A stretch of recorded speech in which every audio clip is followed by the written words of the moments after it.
Траги во времето.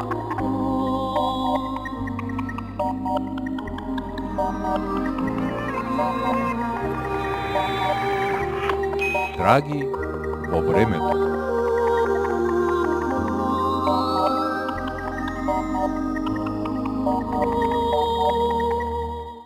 Почитувани слушатели, гостин во денешнава документарна емисија Траги во времето е професорот доктор Ѓорги Филипов, универзитетски професор, пронаоѓач, дипломат, бизнисмен, автор на прозно-поетски книги. Прв директор на Државниот завод за заштита на индустријската сопственост.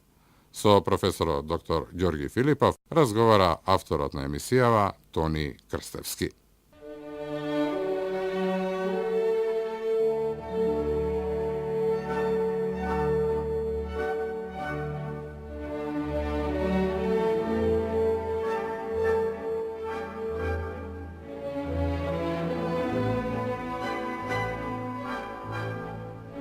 Професорот доктор Ѓорги Филипов е роден на 26 октомври 1956 година во Кавадарци. Детството го поминува во селото Росомон, каде што го завршува основното образование. Родниот крај го напушта за да го продолжи школувањето во Битола, каде што во 1975 година завршува средно техничко училиште како солидна основа за неговото натамошно образование. Во 1981 година дипломира, а 4 години подоцна и магистрира на Машинскиот факултет во Скопје на теми од областа на атомската енергија. За докторатот во 1998 година може да се рече дека ја напушта омилената област – атомската енергија, зашто неговата докторска дизертација е на темата индустриската сопственост како индикатор на технолошкиот развој. Во меѓувреме се усавршува во областите на патентното инженерство, автоматизација и автоматизирано производство, менеджментот и маркетингот. Првото вработување му е во предпријатието Раде Кончар, АД Скопје во 1981 година, каде што почнува од позицијата машински инженер, потоа директор во неколку посебни единици во фирмата, па до директор на маркетинг на акционерското друштво во периодот 1992-1993 година. Во 1993 година Ѓорги Филипов е именуван за прв директор на Државниот завод за заштита на индустријската сопственост и на тоа место останува до 1999 година.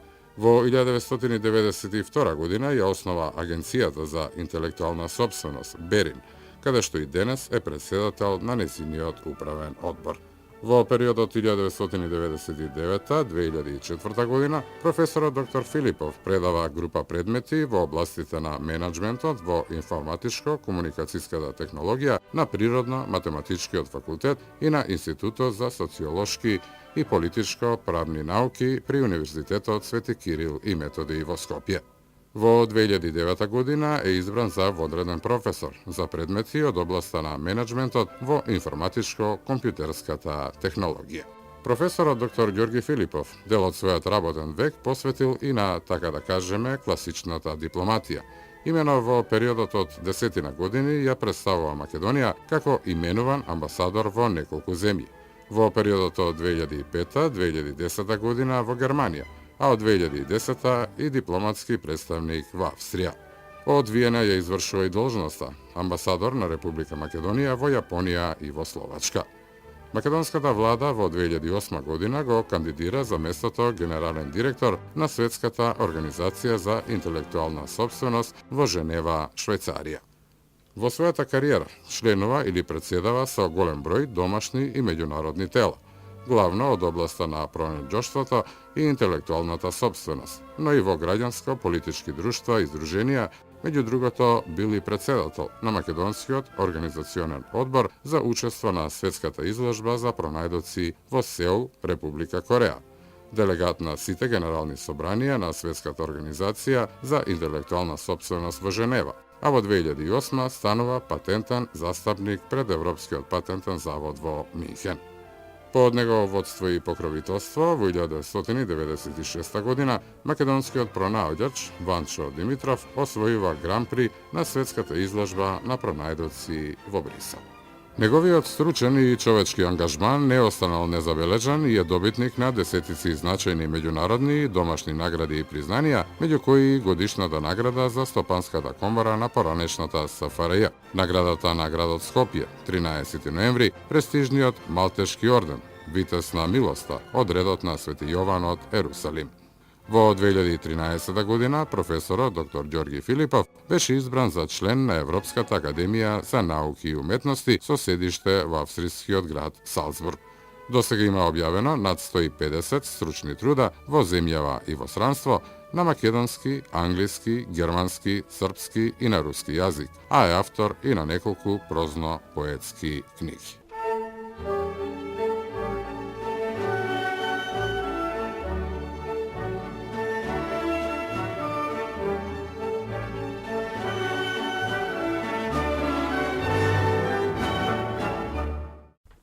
Професоре амбасадоре Филипов, како што можевме да чуеме, имате доста богата и, ако може така да се каже, интензивна животна и професионална биографија, но сепак најнапред да ви се заблагодарам за вашето учество во емисијава и како секој почеток ја слушаме вашата приказна која почнува со вашето раѓање во Кавадарци, односно во Росоман, каде што сте ги поминале поголем број од младешките години.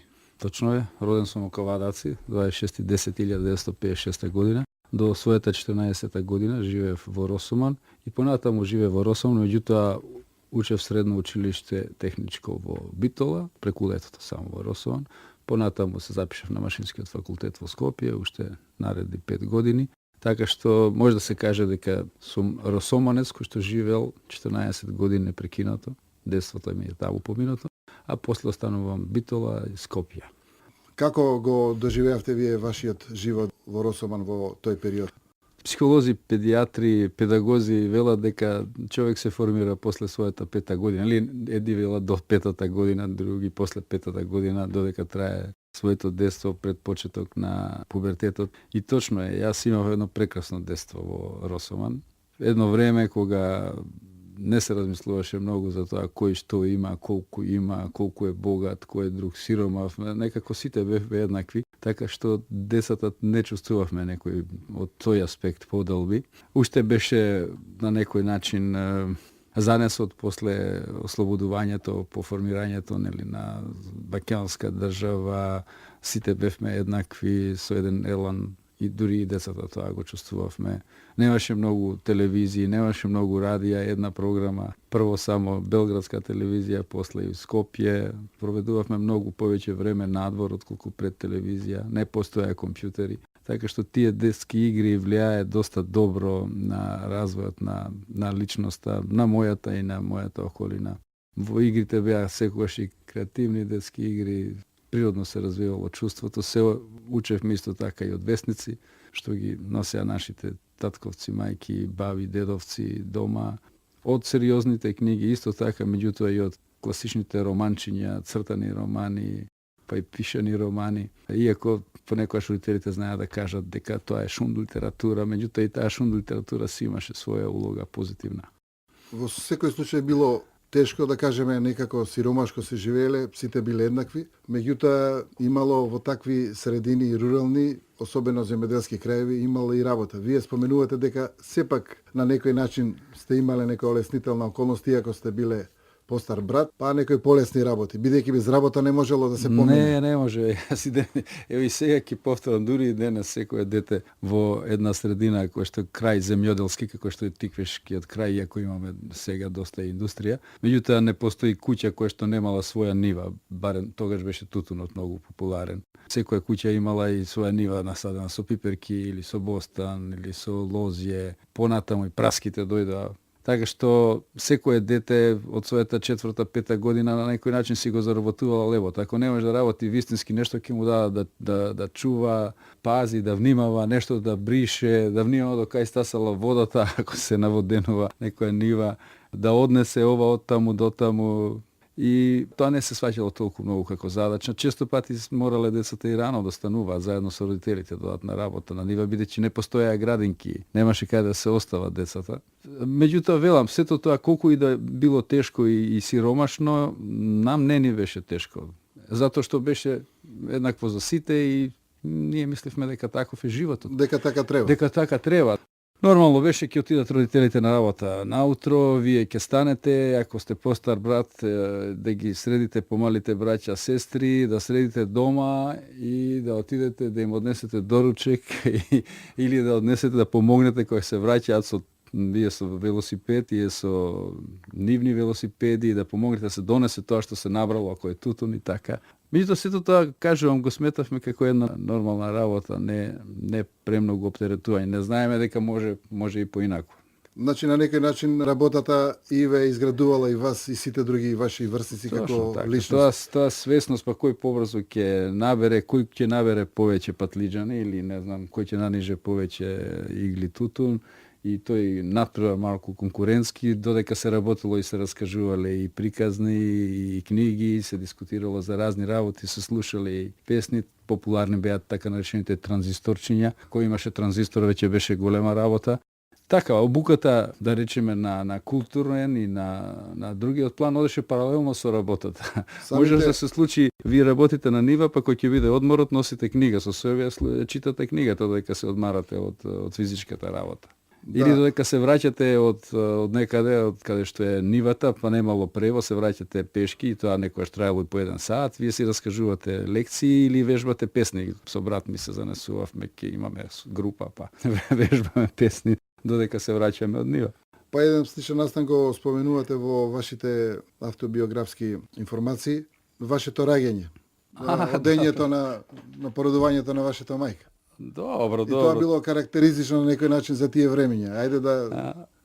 Па добро, далечината, породилен дом и денеска има само во Кавадаци, нема во околината друг породилен дом, дури велат дека во Неготино е укинато. И денеска таму се оди, меѓутоа сега има асфалтен пат и сега е тоа 12 километри, 10 минути со сега има амбулантни возила. Има возила амбулантни, има најава. Нормално трудниците некогаш отсуствуваат од работа и месец дена пред да се породат. Тогаш кога ќе дојдел моментот и дури било напредок што мајка ми решила сепак да оди во породилен дом, значи не е да се случувало многу деца да се родат дома.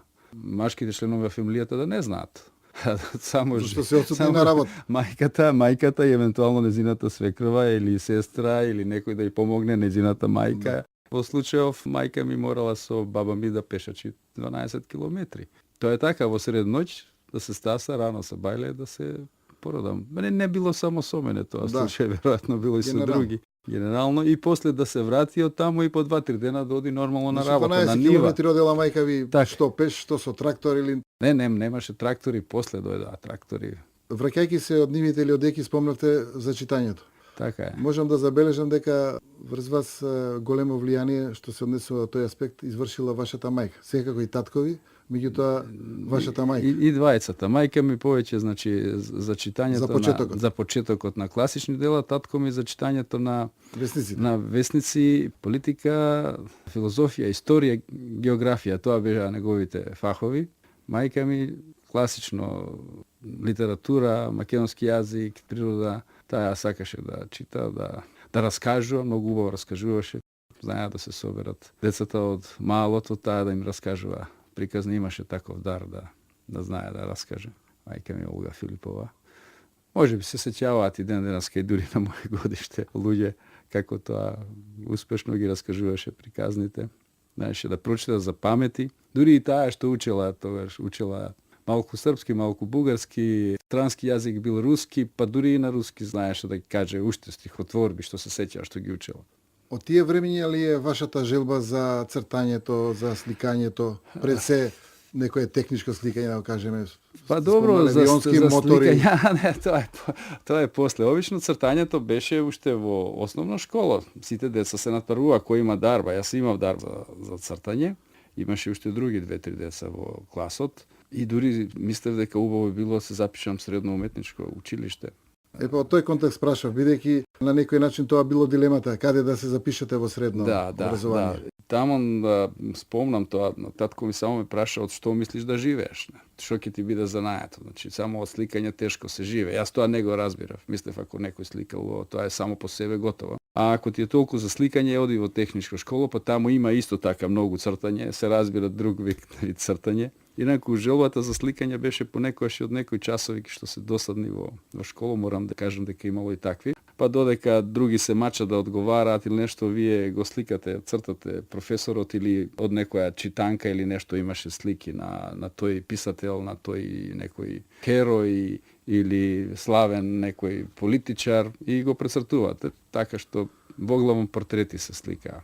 После понекогаш и на колеги на студии ќе им направев портрети или скоро сите професори што продава. Ќе ги имав на сликано.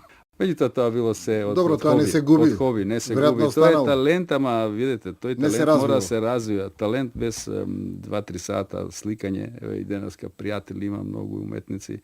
Еден ден без четка многу чини, значи мора да се држи четката секој ден. Тоа кај мене било хоби, така што одличил да одам сепак во средно техничко, бидејќи поголема љубов во сликањето беше математиката.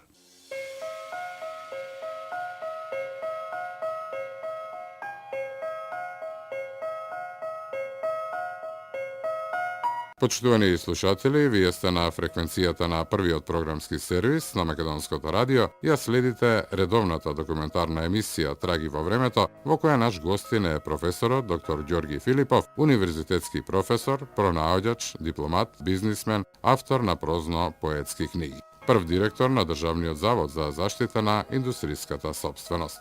Разговорот го води новинарот Тони Крстевски.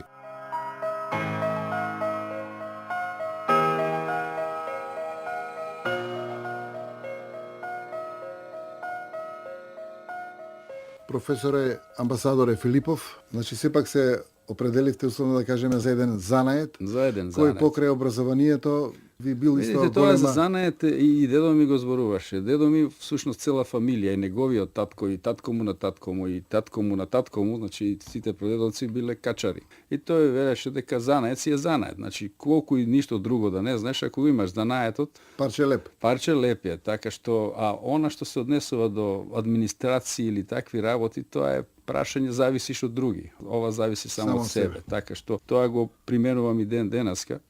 Да, тоа сте го докажале во текот на така, животот. А меѓутоа, како што спомена премалку, тоа било едно големо животно искуство, односно одвојувањето, семејството, од живењето во 14 години живење во интернатот, интернат. Во интернатот е посебна, тоа е наука. Живењето во интернат, од редот. посебно училиште. Тогаш интернатите беа многу строги. Тоа беше построго и од војска. Се заклучуваше, Правила. се знае правила. На местење кревет од 14 години по 6 души во соба во обителов интернатот. Во почеток дури и немаше ни огреви во собите, имаше само во тие така наречени занимални. Наместо огрев 6-7 кебиња плюс. Меѓутоа во трета година ни ставија и нафтени печки, меѓутоа немаше често нафта. Не ви доделуваат нафта.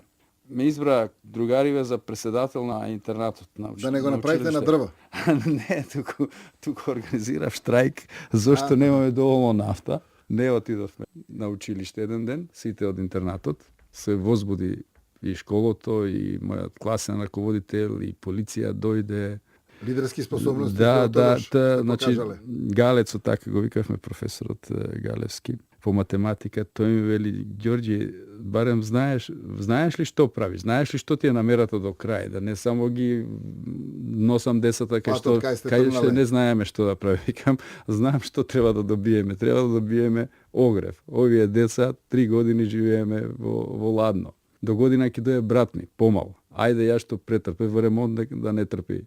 Се испостави дека тогашниот директор правил малверзации со нафтата и затоа немало доволно нафта. Па отиде и во затвор човекот, го сменија, дојде друг директор на интернатот, се подобрија многу работите. Тоа мислам, дали се стопливте конечно? Се постигна целта, значи штрајкот не беше бесполезен, имавме корист од тоа И таа година уште наредната ми продолжи тоа лидерство во интернатот. Ни се подобрија условите доста и игравме и пинг-понг и шах. Забави имавме и клуб ракометен на интернатот. Имавме своја група исто така формиравме. Тоа сега да кажам, таа група Сето беше тоа уште трета од и времето четврта. во кога Па бевте тоа е основно училиште или во бидејќи не бевте присутен? Во средно. Во основно почнав да свирам гитара во 8 оделение. Групата ја формиравте Формиравме во во средно во Битола, да, Зашто и меѓутоа вашиот брат така учествувал? дојде таа четврта година, 75-та, всушност 74-75-та, доста вежбање со брат ми. И другите членови на групата беа таму, така што ние имавме не беше тоа некоја, не знам, група професионална. Добро, за тоа време било нешто. Ама ние се да речам, занесувавме Младежки во занес, наводност да речем. младежки занес и таму вежбавме доста. И ке дојдевме на лето на секој распуст, што можеше да се направи од инструменти, не е како денеска имаат децата одма све им се купува. Па купувате едно по едно, па една гитара, па ќе соберете пари за друга, па ќе се откажете од нешто. За тапани исто, од кај, па мора да бидат на старо, не можете нови. Да. Ние купивме, се сеќам, тапани од некоја група, Светозаревска тач, која што идеше во Росомон да свири, а таа ги имаше тапаните од Ю група, белградска Ю група. Значи, И имав среќа вредности во 2015 година, гостува Ю група во Виена, да ги сретнам Драги и Жика Јелич. Браќата Јелич, Браќата Јелич од Ю група и да им кажат дека ние сме свиреле на нивните тапани 75-76 кога почнувале. Беше една интересна така средба, тие се прекрасни луѓе, таа Ю група ни беше како идеал. После дојде Бело дугма и така натаму другите групи. Со ова, Тоа. да речеме, ја завршуваме епизодата условно Детската. битолската. Да, Тоа Битола е беше Скопската. средно техничко училиште, се викаше Емуц Ѓуросала и сега е Стив Наумов, има Тоа и е некои од Скопската. моите другари што се сега професори таму. Се собираме на 5 години. Сигурно добра основа би било машинското Многу, училиште многу за јако машинскиот беше. факултет, Тоа каде беше што многу силно продолживте во училиште. Скопје. И на машинијади, на средните училишта, знаевме да освоиме прво место од Битолското. Се сеќам 4-та година ли бев. Натоа по динамика јас освоив прво место во Врања беше тогаш. И во Врања имаше такво училиште. Така беше тоа на југословенско ниво некакво сметано за голем успех, ама затоа што имавме многу силни и строги професори во училиштето и од директорот да почнеме. И тој беше Тие многу подосна строг. се се настрогите. Имавме униформи, човекот уште возрастен. тогаш не може да дојдете како сакате на училиште, се Секако. знае, со кецели ги викавме, нели? Да, И кецели. девојчињата беа во униформи и ние. Со фармерки беше многу тешко да се шверцувате само ако имаше пракса, па може да дојдете и со фармерки евентуално.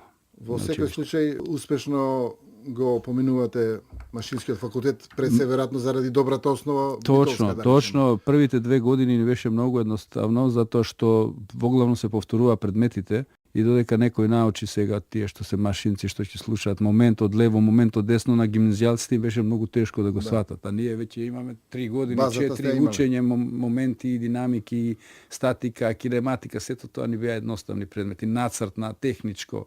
Тие беа многу појаки во математика од нас, зашто има 5 часа неделно, ние имавме 3 часа неделно или 2, меѓутоа затоа имавме многу механики, многу термодинамики што тие не ги имале. А ова класична теоретска математика гимназијалците беа подобри од нас. Во секој случај големо искуство, лесно сте го поминале, сте го излизгале. Па факултетот, лесно, завршувате затоа што во 81 со година. љубов Да. го работевме. Ќе завршив и побрзо да не ми беше ментор академик Томе Бошевски. А затоа што ми ја даде дипломската во јуни 80 година, завршување на 9-тиот семестар и јас сметам дека некаде септември, октомври ќе дипломирам, меѓутоа дипломската се однесуваше на некоја специјална метода на конечни разлики за одредување на просторно-временска зависност на температура во горивна прачка на нуклеарен реактор. Значи требаше да учам решавање на парцијални диференцијални равенки со методи на нумеричка анализа, што не сме ги училе во ниједна од математика 1, математика 2, математика 3, дури во нумеричка анализа не сме ги училе. Второ, мене ми беше слабо со англискиот јазик. Тој ми ја даде цела литература на англиски, а јас германски сум учил и во средно, во основно француски, во средно германски, на факултет германски. Меѓутоа тој ми даде англиска литература и рече ти не можеш да се бавиш со нуклеарна енергетика ако не знаеш англиски. Така што ја 2 месеци морав интензивно, барем таа проблематика, тој речник да го научам, да ги читам. Бидејќи немаше таму многу текстови, имаше многу равенки. И 7 месеци ми направи правење дипломска на факултет, што е многу. 3 февруари 81 дипломирав. Во тој период сте ориентирани можеби од академикот Бошевски кон енергијата, односно И атомската Бошевски, енергија. и ќе ги спомнам и други Спомнете, професори, да. значи Константин Димитров, кој што после ми беше ментор на магистарска работа, турбини, нуклеарни постројки, професор Андреевски, професор Давидович. Имаше и млади асистенти, тогашни асистенти сега што се професори арменски. И го спомнал. Еве дека ми просто тако ги заборам. Меѓутоа, една екипа добра не само ради теориски, добра зашто ние се што ќе ни се кажеш теориски, професорите настојуваат да одиме да го видиме и во живо. Ние одевме во Винча, кај што има нуклеарен реактор, тој е мал, експериментален. Имавме задача да го прегрнеме реакторот, да видиме дека не боли. Така што Како едни стручњаци се планирало нуклеарна централа во имаше Југославија идеја, тогаш. имаше идеја, значи и во Македонија да има нуклеарна централа, некаде требаше во Мариево да биде. Меѓутоа, после 86 година, експлозијата во Чернобил, се напуштија сите такви идеи. Затоа и направив магистарска работа јас од таа област и магистерската ја плаќаше тогашната ЈНА, што се работеше за мари нуклеарни енергетски постројки кои што ќе беа мобилни, преносни за во случај на евентуална војна или прекин на енергетскиот систем на Може напредна идеја за тоа време. да постојат такви мали енергетски постројки за работа на болници, за работа на радарите кои што треба евентуален напад да одвратат и така. За војно натаму. хуманитарни цели За на некој војно начин. хуманитарни цели. Гледате, сите науки се прво за воени цели развиени, после се за хуманитарни, ама ова беше кај нас сите од одбрбен аспект. Југославија немаше намера никого да напаѓа. Меѓутоа беше подготвена. Отрезнување представуваше таа нуклеарна катастрофа во Украина, тогашен Советски сојуз, и се прекинаа сите програми за Па веројатно заради тоа сосема друга област зеле за докторска дисертација. А, Тоа да. изгледа пресудно Не, било. Јас работев тогаш во Раде Кончар и бев префрлен на автоматика и пнеуматска логика. Меѓутоа и интересот хидравлична кај вас логика. исто се намали. Се намали интересот од практични причини. Практични причини, значи не можеше со професорот Димитров ние се договориме да продолжиме, значи магистерската беше турбинската постројка, да продолжиме со парогенераторот веќе и јас собирам книги, припремак, така што се трнале морав проектите. да барам друг ментор. А тогаш не се наоѓаше лесно ментор за изработка на докторска. Значи не постојаат докторски студии, па вие се запишувате редовно. Докторски дисертации не се даваат туку така. Колку и да сакате да Добро, работите. гледам едно 10 години после магистерската вие сте докторирале. Да. Значи 5 години барате ментор, за тоа време напишав не знам колку труда и книги, а се уште немав докторат. За да 92 некаде се договориме 93 со професор Дуковски, Владимир, за една комбинација од менеджмент и маркетинг и индустријска сопственост и технолошки развој. Сите воедно, што ги имав јас како профил, бидејќи бев директор на маркетинг тогаш во Раде Кончар. Бев на обуки за менеджмент и маркетинг и во Германија, и во Шкотска. И тоа баш во такви предпријатија слични како што се Раде Кончар, значи за индустријски маркетинг, индустријски менеджмент, не маркетинг во ваша смисла или најголемиот број од луѓето мисла дека е маркетинг овие реклами што ги гледат на телевизија. не. Тоа е едно делченце од Сегмент. маркетинг, еден сегмент. Маркетинг е и предвидување на едниот развој на компанијата. И тука ја поврзали тие Пете професор Дуковски се нафати да биде ментор за таа работа, иако и за него беше нова. И токму тие причини кога ја поставивме тезата, прво ја одбранивме пред Институтот за производно машинство да се дозволи да се почне да се работи таков докторат, па по 5 години да докторирате. Беше Па вие на некој начин вашата, да речем, кариера во предпријатијата сте ја почнале и сте успешно се ја завршиле од машински инженер во да. акционерското друштво Раде Кончар, самите спомнате Значи, премалку. 81 ме примат Директор на за работа. маркетинг сте биле на Значи, АД. Вакат кариерите тогаш се знаеше како Од одат, машински како инженер и па нагоре. сега што одат во Сименс, така тогаш одеа во Раде Кончар. Не може вие пред 3 години обично искуство да видите ништо друго сем обичен инженер. Тоа мора да го поминете. Значи не може да размислувате ниту никаков раководител да бидете, не дај Боже па директор да бидете. Значи 3 години има да се видите обичен инженер, дали сте технолог или конструктор. Јас бев технолог. После 3 Вие години сте оделе чекар по чекар. станав сте напредувале. конструктор. Значи добив функција развој инженер и направивме одел за автоматика, за мала автоматизација. Раде Кончар напредуваше во таа област, мислам, прв во Македонија, меѓутоа и во рамките на цел Кончар, на сојузно ниво. директори и шефови беа тогаш Купенков и Мичо Гашпаров. И тука напредувавме исто, некои методи на делоба системи, тие што знаат, ретко кој знае за таа област. На симпозиуми и семинари што се јавувавме ние на југословенско ниво, секогаш бевме забележувани. Раде Кончар на сојузно ниво речи автоматиката да се развива во Скопски Раде Кончар. После тоа управител, односно шеф на таа автоматизација, за да после постанам директор на специјални машини и електроника. Значи формиравме посебно ОЗТ ги викавме тогаш. Да. ОЗТ, Организација Организација на дружен труд, која се занимаваше со производство исклучиво на специјални машини по нарачка и имавме само во тоа ОЗТ 73 инженери. И правевме многу убави работи. Дури добивме и 13-та универзитетска награда на град Скопје, една група инженери, после добивме сојузна награда на Стопанска комора на Југославија. Тогаш беа, се сеќам, Милка Планинц. И сета таа награда се доделуваше во Белград. Ќе ви кажам една епизода.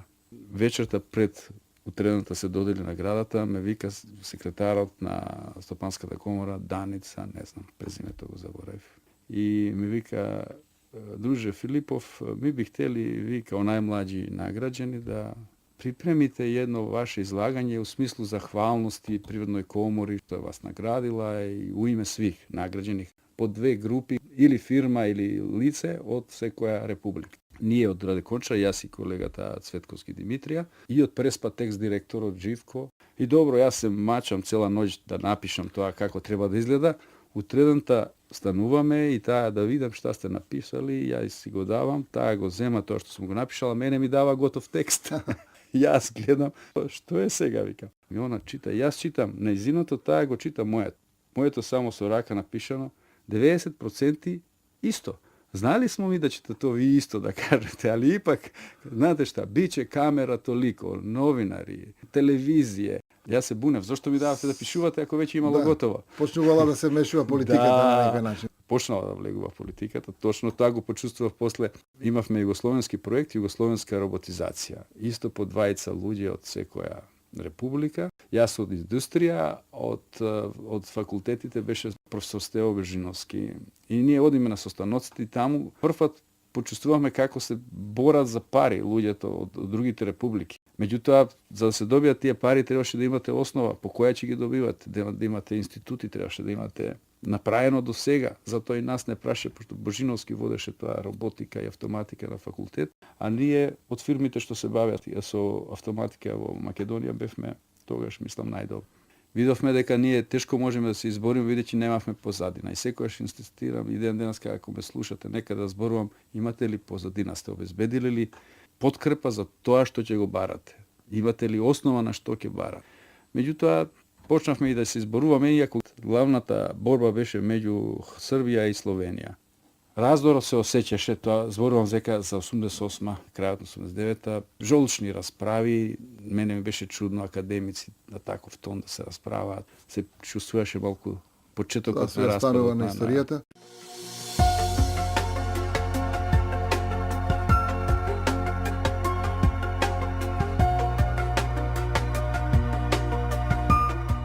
Почитувани слушатели, останете на фреквенцијата на првиот програмски сервис на Македонското радио да го проследите завршниот дел од разговорот со професорот доктор Ѓорги Филипов, универзитетски професор, пронаоѓач, дипломат, бизнисмен, автор на прозно-поетски книги, што го води новинарот Тони Крстевски.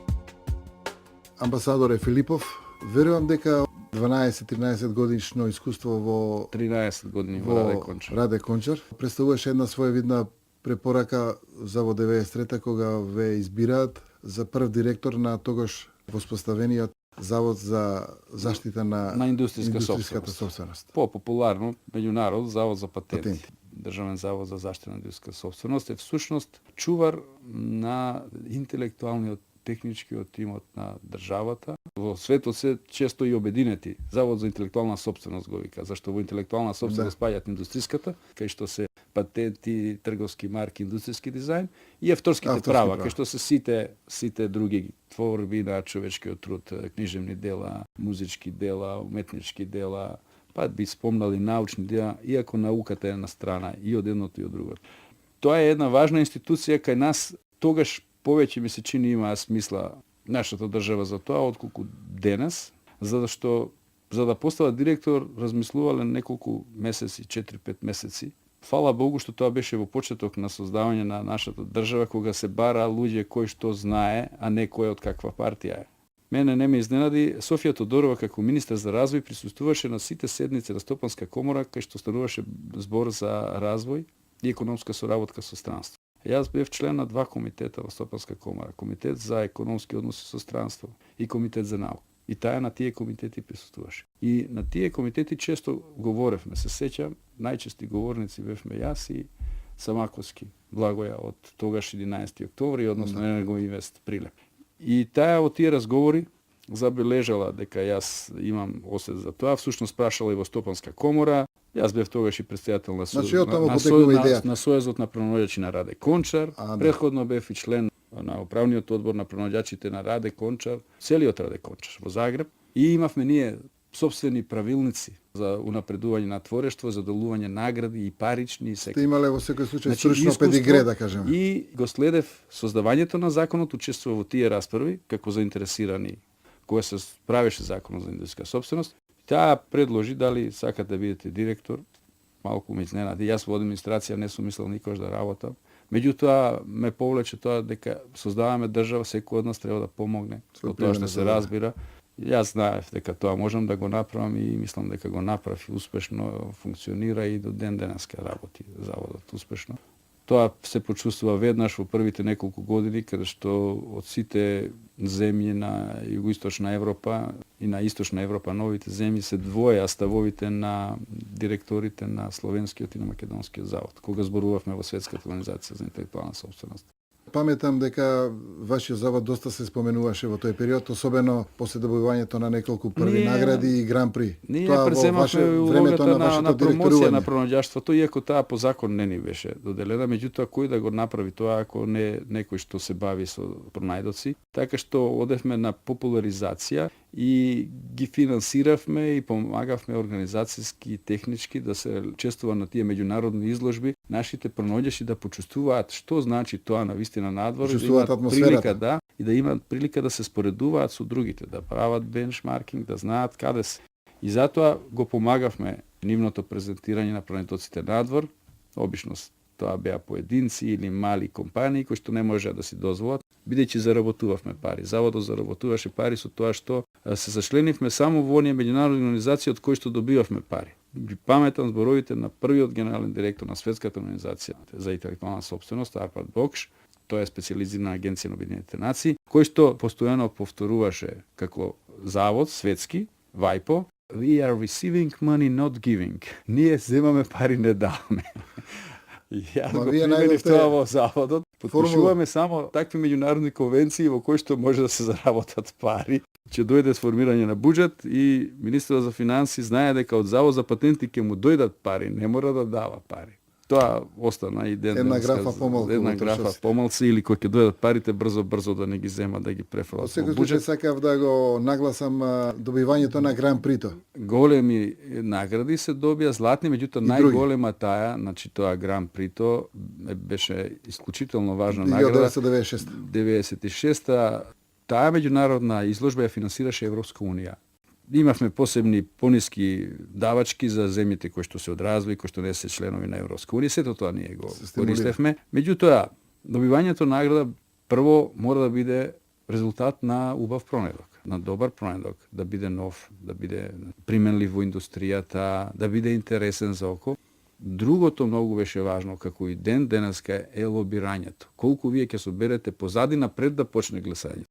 Ако одите директно само на гласање, може пронајдокот да ви биде каков сака да биде убав. Сепак гласаат луѓе и штом има луѓе, има и емоции. Значи не гласаат роботи па нешто ќе одредуваат, ќе според одредени квалитети. И вие требаше да придобиете и емоции, така што тоа правење на 2 години прво учество, третата година решивме дека и ние можеме да добиеме, најдовме таков пронајдок, тоа беше уред за почистување на издувни гасови, односно популарно да речеме ауспух, ама ауспух без ауспух, без класичен тип на ауспух, на пронедавачот Ванчо Димитров. Беше многу интересен за прикажување. Меѓутоа, ако нега го помогневме пронедувачот да дојде со сопственото возило во Брисел, ние пак ништо немаше да направиме, бидејќи цртежи и анимации има колку сакате. Сите сакаат да видат во живо што се случува, дали е вистина така. Тој го имаше направено тоа на својата лада. Значи, ние од буџетот за промоции одвоивме 20.000 марки да му дадеме да се среди аутото, да може да дојде од Скопје до Брисел, да изгледа убаво, таму да може да се вози, да не го казни никој. Пронедувачот биќе ќе вози ауто без ауспух, тогаш беше ретко, сега имате, бидејќи имате електрични автомобили. Да.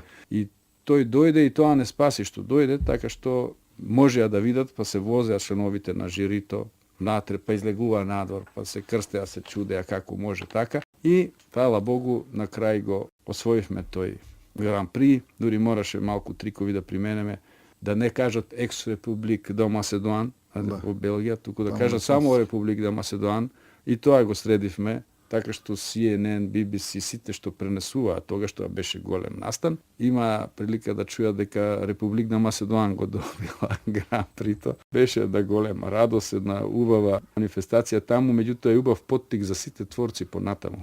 Порасна бројот на пријави на патенти во Државниот завод, иако не можеме да бидеме задоволни ден денеска, да не се залажуваме дека индивидуалните пронедувачи ќе може да ја прокренат цела индустрија. Немаме индустрија, за жал, затоа се движи бројот на пријави од македонски автори не повеќе. Сметате ли дека вакви, да речем условно приватни фирми, како што е вашата агенција за интелектуална собственост која сте ја формирале 92 година? Да, уште пред да постои придонесува за афирмација, за поддршка. Придонесува, имаме дел кој што го правиме од алтруистички и од маркетиншки и од хумани понуди, така што секој индивидуален пронаоѓач има... Агенцијата Берин. На Берин има повластена стапка или за совет, консултација не наплаќаме ништо, за упатување не наплаќаме ништо. Може некојаш и да помогнеме финансиски, младите пронаоѓачи исто даваме годишни награди. Тоа е од нашиот дел од social responsibility на фирмата, друштво со ограничена одговорност, кој што живее за профит, меѓутоа секоја фирма мора да има и свој дел одговорност пред општеството. Ние го имаме тој дел одговорност пред пронаоѓачите, пред авторите воопшто и ги помагаме. И представувавме некое време и пронајдоци надвор, кога престана заводот тоа да го прави. Како застапници? Како застапници, да. Тоа го прават и многу други застапници. Меѓутоа, тој дел се откажавме, едно што снема пронајдоци. А овој државниот завод сега го прави ли тоа? Мислам дека веќе не го прави и тој има своји причини зошто не, промени на стратегија. Додека Словенија тоа си го прави сојузот. Дури Босна си има сојуз, Хрватска си го прави сојузот на пронаоѓачи. Србија, Бугарија, нашиот сојуз тогаш немаше средства. Да, тоа се теми кои бараат по големо време. Од 2000 година до 2005 јас претседател на сојуз на пронаоѓачи на Македонија. И мојата фирма тогаш всушност скоро се изнесуваше на свој грб. Нивно беше да пронедат, учеството го плаќавме ние или по половина. Ако беше фирма, таа можеше да доплати нешто за овие самостојните индивидуалните, ние им ги носевме бесплатно.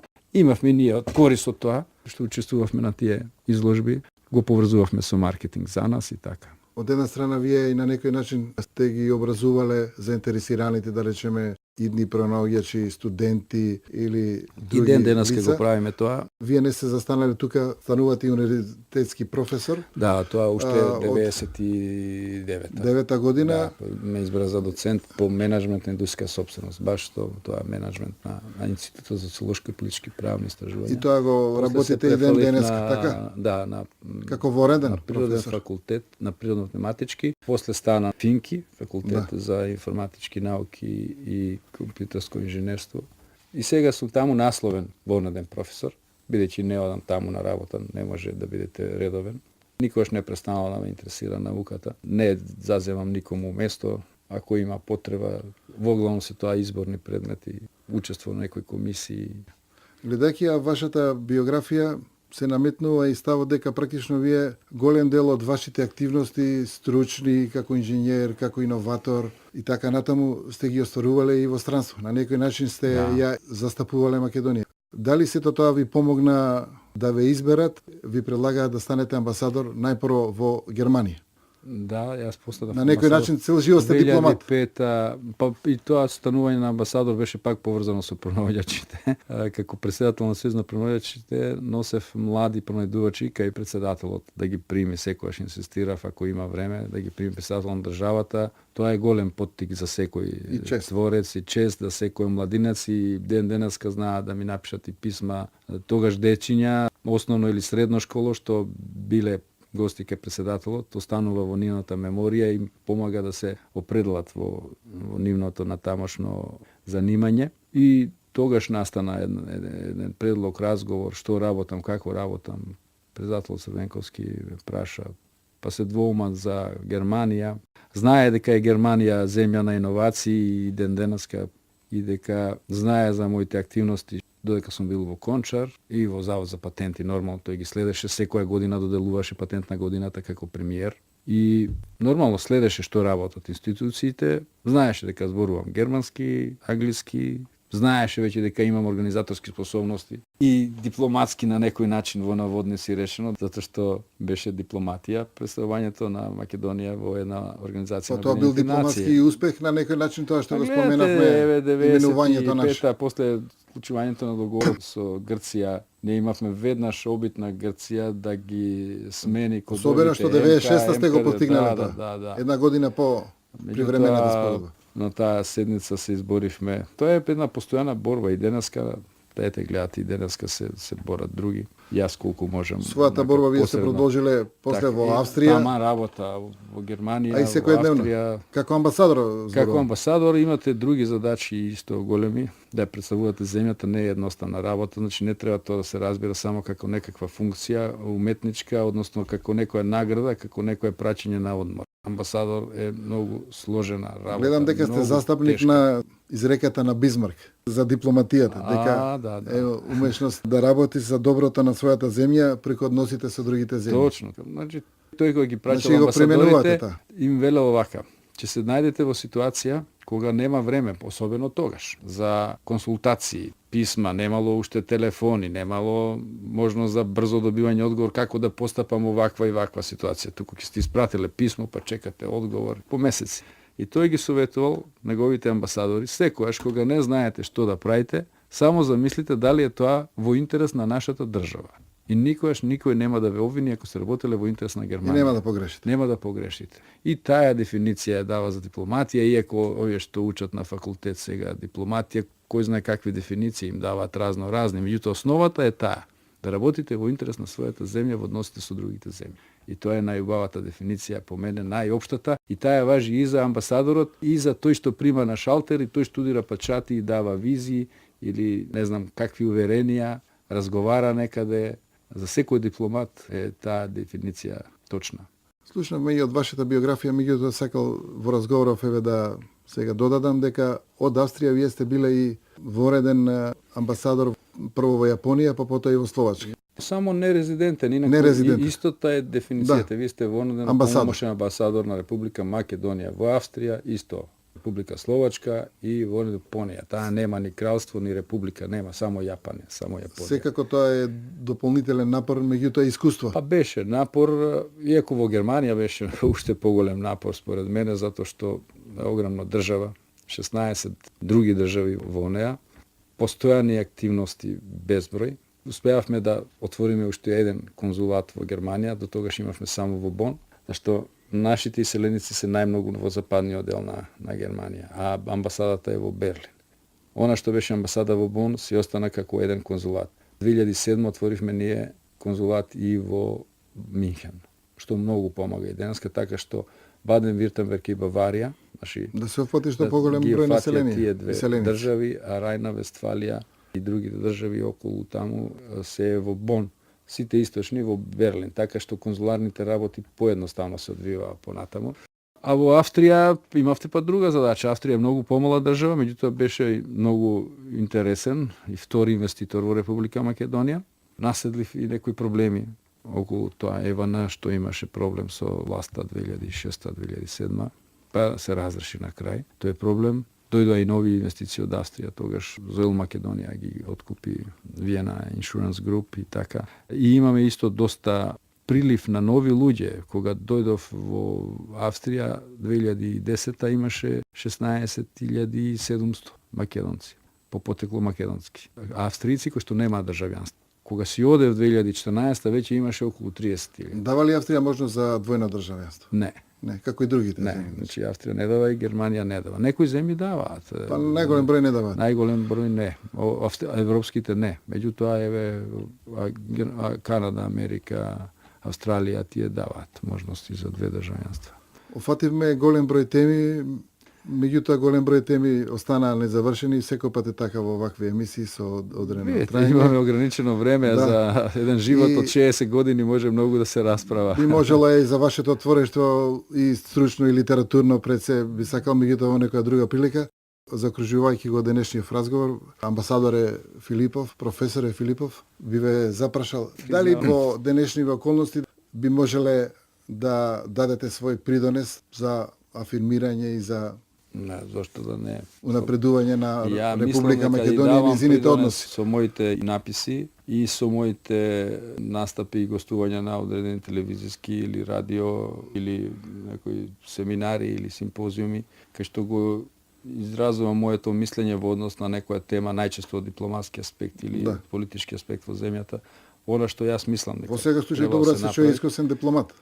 Искусен И и, тоа ве прашав. реален во смисла. Јас мислам дека можам уште сигурно да давам, не сум Прашањето за ми беше пензија во уште, контекст не дали признавам. би прифатиле еве некое идно ангажирање таков Зависи, обем, ако е аспект. доволно предизвикливо, би прифатил, зашто да не прифатам, иако јас имам работа, значи Да, вие сте активен се уште со агенцијата, би требало с да професорската и одговара така натаму. тоа место на моите квалификации, достигања, да не биде само место ради место, значи не се работи Да. за пари, јас Не, не можам мислам да тоа. кажам ни амбасадорството прво ни второ не беше прифатено заради пари.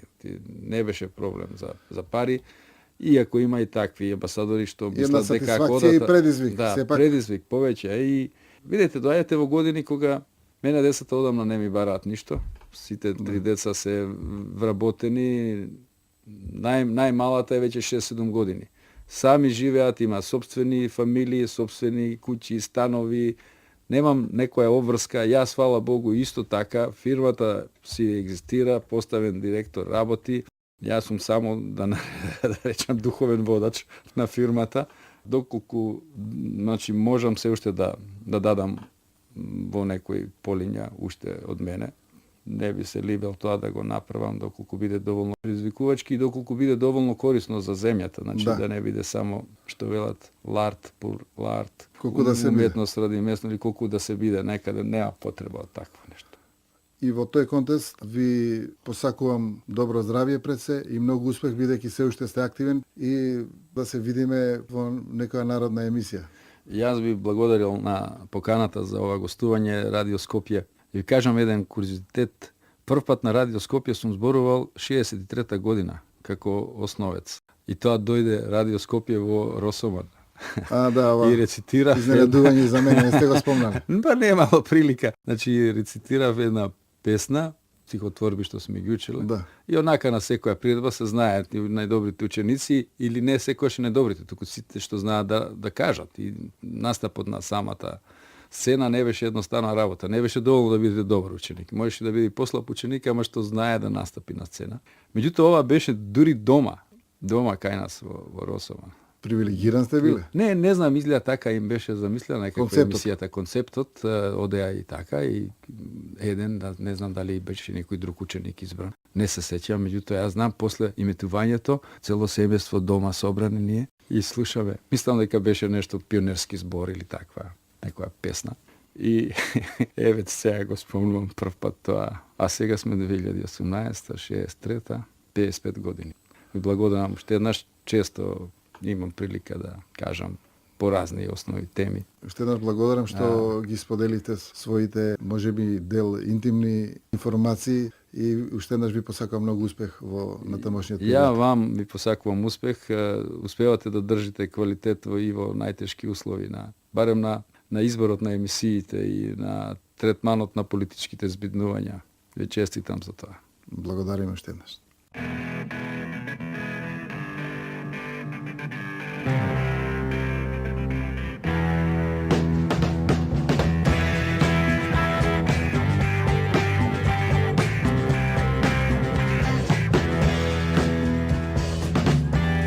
police in New York City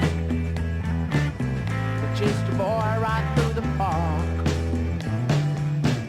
In a case of mistaken identity, they put a bullet through his heart. Heartbreakers, with your photo for, I wanna tear your world apart. You heartbreaker, with your photo for, I wanna tear your world apart. Then you over on the street corner, sticking needles in her arms. She died in the dirt of the alleyway. Mother said she had no chance, no chance. Heartbreaker, heartbreaker, she stuck pins right in her heart. Heartbreaker, a pain breaker, stole love right out your heart. Oh yeah, oh yeah, wanna tear your world apart. Oh yeah, oh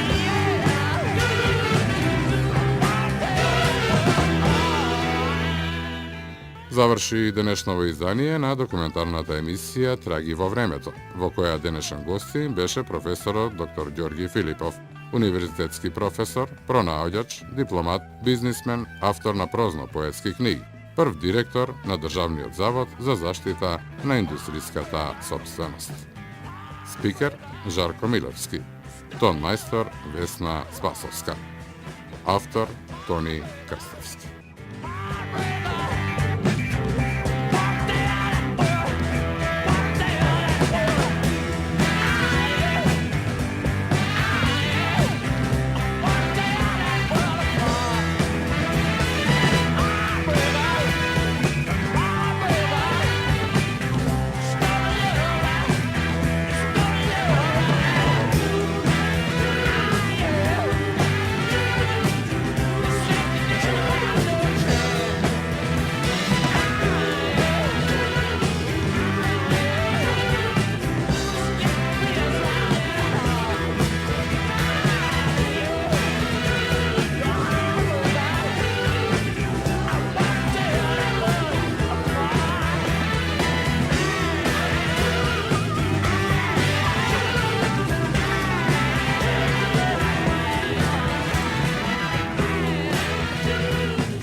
Македонско радио, Радио Скопје.